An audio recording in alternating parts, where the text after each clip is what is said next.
Анан Айтматовду азыр айтып атпайбы? Бул кыргыз тилин билбейт, анан кыргыздын салт санасын билбейт деп. Мен азыр келетип айттым кээ бирлерге. Кыргыздын салт санасын өтө мыкты билген.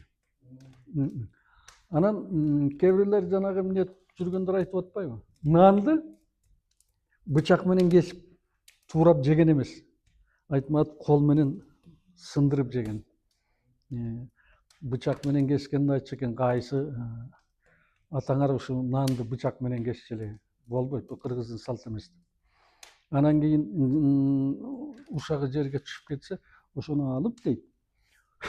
Деп үйлөп, 3 жолу үйлөп, оозуна салып койчу экен. Кыргыздын салтыбы? Кичинесинде, бала кезинде көргөн.